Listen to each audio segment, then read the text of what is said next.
Now, the classical Romans and Greeks had gods and goddesses for every aspect of life. The ancient Hindu religion tells tales of the exploits of many deities, which still bear lessons for believers today. But Christians, Jews, Muslims are required to believe in just one God. Are many gods better than... Good morning again, Jay. How are you doing? Good morning. Hi there. Yeah, many gods better than one. Now, Hinduism is an incredibly interesting religion. Indeed. I've been read about it a lot over the last week or so. Indeed. Very complex, very flexible, and very many people believe many different things. Indeed. But some of whom believe in many gods and goddesses. Indeed. You see, Hinduism is sometimes misunderstood to be a polytheist religion. Means believing in lots of ultimate realities. This is a contradiction in terms. You can't have more than one ultimate, because it's not ultimate enough. Hinduism has never been a polytheist tradition. It has always been a very mature, pluralistic tradition. Not many gods, but many ways to relate to the idea of spirituality.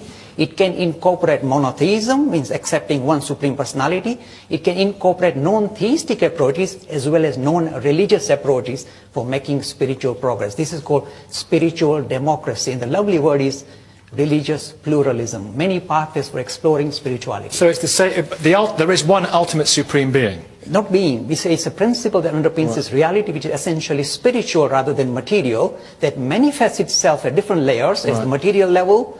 And this demarcation between, if you like, man, God and universe is very artificial. It is time we demolish this artificiality. Is this the way out? Is this the way out for the Church of England out of their current problem? In fact, the debate... Earlier on, you think they were talking about different gods. I'm listening to Jay and thinking, gosh, perhaps I'm a Hindu and I... In fact, the word pluralism in a way resolves the issue of intra-faith dialogue as well. Forget about interfaith, intra-faith dialogue. Because this is the way I relate to the idea of spirituality. This is the way you relate to the idea of... So there are different aspects to... Different ways of relating to the idea of spirit. The supreme power. Ultimate reality. There are different ways of seeing that supreme power. The supreme power has many different faces and relating to... Indeed. In fact, Brahma, Vishnu, Shiva... Whatever. And as a principle even, not as a personality, as a principle that underpins reality called spirit. So in a way, this gives freedom for different people, depending on their own temperament, to relate to the idea of spirituality suited to their own temperament. And some are goddesses too. Indeed. Why should God always be a father? Mother goddess is my lovely idea as well. Yeah. And Ashley there are many different types of paganism as well. You're a pagan belief, and you're a witch as well. So many different. Well, yes, I am. It's not a problem. That's all right. On a Sunday morning here. Lots of gods and goddesses. Yes. Can I distinguish between witchcraft and paganism? That witchcraft is a religion. Paganism is an umbrella term for a lot of different beliefs and religions. Yeah. So paganism is simply the belief that all things are part of the natural world. And all aspects of that natural world have a non-physical part of their being through which they're connected. So your life force is Mother Earth, that sort of thing? Yes, that's true. Yeah. And we're all related and connected through our non-physical being. Whereas a religion is a set of practices designed to follow a particular spiritual path. So paganism encompasses a variety. Brahman in Hindi, Mother Earth to you. So could it be the same thing? It's very possible. Well, it has to be, doesn't it? If it's true, it has to be. If there is a fundamental reality, as Jay says, a fundamental underlying reality, then yes, it's possible. And because of that, then possibly by approaching divinity from different angles and personifying it in different ways, then one is actually personifying the same overall divinity, in which case monotheism is not precluded from paganism either, in the same way that Hinduism doesn't necessarily preclude one monotheism. more, Chris, as well. What are the advantages of what are the disadvantages of pure, unadulterated monotheism? One God, Jay. The problem is this: it creates fanatic behavior. Because you can have allegiance to one supreme personality. So it puts you at loggerhead with people of other religion as well as people of no religion. In fact, it also creates intra-faith issues, as you just noticed, because you become, if you like, the worst form of idolatry is idolatry of the book. Saying it's written in the book is not, you can't interpret it. Then you are in trouble. You know what? I thought you two might come in here. Well, Nicky, I had the great privilege of living in India for 6 years, and I dialogued with many Hindu leaders. The problem is this, that, yes, about one ultimate reality, which means this world is a total illusion. It also means that certain people are born to a certain level of life and certain people are born to another level of life, and that is justified.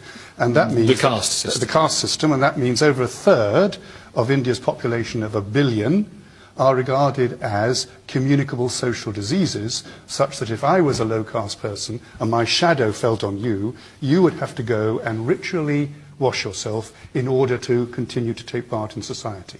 Now, unfortunately, Hinduism went through a renaissance as a result of its engagement with Christianity in the 19th century. One of those who was a product of that was Gandhi, and Gandhi led the move for democratization, especially of the lower caste. So Jay must answer. Yes, he will. But I believe that this becomes an angels on the head of a pin argument when it's divorced from the reality of the experience of this system for a huge number of people, 250 million people. But is that because of the religion or because of cultural? Yes. You see, this idea of vilifying Hinduism in the name of hereditary hierarchical caste system is same as saying Christianity is even, is idea of crusading, or Islam is idea of terrorism.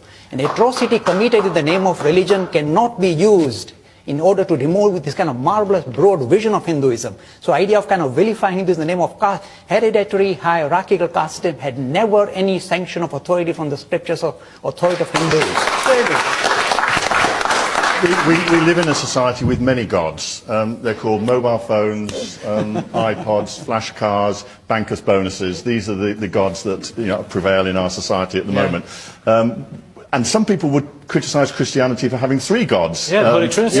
Father, Son, and It's Holy Spirit. a problem for Abraham. But I think the real issue is actually how the different faiths actually interact and work together for the common good. We heard earlier on in your discussions with our friends there, with Chris and with Alison, it was like hearing about different gods. It's troubling. It's troubling to me.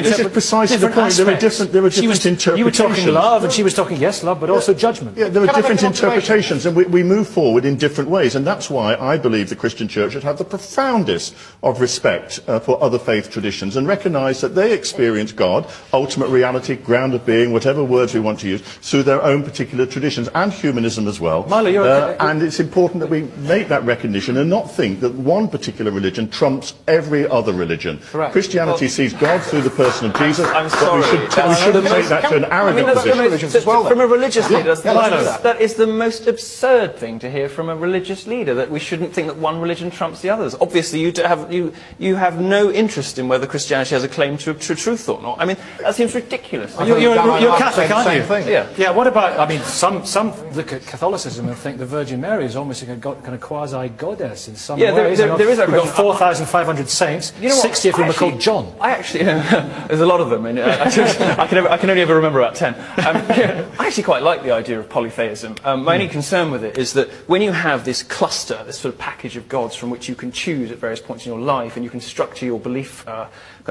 your belief systems as you go through life according to your, to your preferences. My worry with it there is that you are then selecting your gods and you're choosing your religion rather than the other way around. And I think we have to, I'm really very horrified by statements like this that religion should not aspire to talk about the truth. It should simply try to do good with everybody. But maybe we are merely scratching the surface of the truth. Seems like an incredibly defeatist. I want to bring Abraham in. I think we have to move to another great monotheism. I just want to challenge you on the idea of that if you believe in one God, somehow it's going to make you a horrible intolerant, fanatical person. I don't agree with that. You've just made an example of intra-faith dialogue. Now, imagine an intra-God dialogue, and the whole world would come. In fact, look, what I'm suggesting, what I'm suggesting, yes, all the gods and what I'm goddesses. suggesting is something most of the astute thinkers of recent times have repeatedly pointed a finger at monotheism. I agree with you. I like absolutely David agree Hume with you. Serrano, Toynbee, Russell. They always pointed a finger at monotheism for producing fanatic behavior in the name of religion. And if you look at the history, but there's a lot of fanatic behavior in faiths that I agree. Of non-religious people as well, and all beliefs across that. And I don't think any of us can put our hands up and say we're not. I agree. But what excites me is to hear what you say is that there has to be one ultimate reality, and that you say that we are connected in a non-physical way, all of life, because that's what Christians believe. I believe we're connected, but I call our connection the Holy Spirit, and I think everything that exists, animals, people, everything, is enlivened and here because of the Holy Spirit. 1 second. Do you pray to God or do you pray to Jesus? I have one God, and it's like a finely cut crystal that will never exhaust the infinitude of the divine. Christians see and experience God through the person of Jesus. I come through Jesus. Peter. Can we talk about the greatest monotheist, if you like, that ever existed, and that is Jesus Christ? He clearly believed that the Lord, the God of Israel, was God. And what kind of behaviour did that produce? Did he kill people? No, he laid down his own life for his people. There's no other God that has laid down his life for his people. Can I say something? That's the kind of behaviour. The important thing to recognize is when any any spiritual personality was presenting his idea of spirituality, it was geared for the society he was living in. So the metaphor, the language used was very suited to that time, to those people, not necessarily for the modern secular society. And this ability to move forward and evolve with the times and recognize the deeper idea of religion, which is at the spiritual level, is the way forward. So I'm promoting spiritual humanism in contrast to any religious Peter Tatchell wants to come in. Peter, sorry. Ashley, in a minute. Okay. Peter? Far from taking the view that many gods are better than one God, I would say that no God is better than any God. I absolutely respect and defend people of faith who are being persecuted. I work to help support Christians in Pakistan who are being persecuted, Sunni Muslims who are being persecuted in Iran. Wherever you see persecution. But at the end of the day, I think that reason, rational argument, scientific knowledge is a better way to understand the world than the superstition of religion. Actually, I don't believe in superstition. I think we're all part of a natural world, therefore there's no supernatural. But let me just say that what I've noticed here is that we're dealing with the difference between spirituality and religion. Yes. And Jay's talking quite a lot about spirituality, even from the perspective of a religion, and myself in the same way.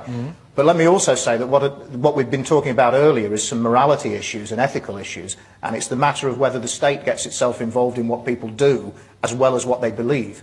And maybe the religions and the spiritual people of the world might think about stepping back and dealing with what people believe rather than the way they act upon those beliefs. And we can all have a discussion about the whole thing. Determine behaviour. Beliefs should determine behaviour. They should, and they do, and that's why religion should be involved in helping people develop you believe the only beliefs way you believe the only way to eternal life is through Jesus Christ, don't you? So the millions of people the world over are condemned to what? Because they don't believe in Jesus. What are they condemned to? Well, they're condemned to eternal death, a punishment from God. That's no, what the Bible eternal life. Well, there's the love of God. Sorry? There's the love of God. If there is an ultimate reality, and that ultimate reality is somehow responsible for everything that is, it's a pretty mean thing to actually do that, I think.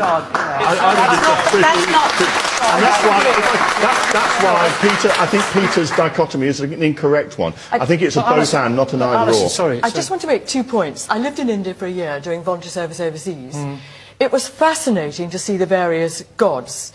And when you came to the pujas, or the sort of celebrations, the goddess Kali, for example, the goddess of death, you see people hack down a piece of tree, make their god, then they have loads and loads of smoke. You almost see, because of all the people and the working up the people, that the thing can move. After the puja, what do they do with their god? It's chucked in the river or chucked on the bonfire. What's the difference between the body and the blood of Christ? I mean, there's transubstantiation is something different. No. I just believe that's done in remembrance of his death and passion. Jay, 30 seconds. 30 seconds, Jay. Vilifying another religion in order to score points for your own religion is not going to work in this modern day and times. It's necessary to look at the deeper ideas of religion and, in a way, not throw away the baby with the dirty bathwater and hanging on to the idea of spirituality. And I'm promoting the idea of spiritual humanism is the way forward. The way forward. Thank you very much. That's all we've got time for. Next week we're at Birmingham for marriage. Goodbye from everyone here in Leicester. Have a great Sunday and may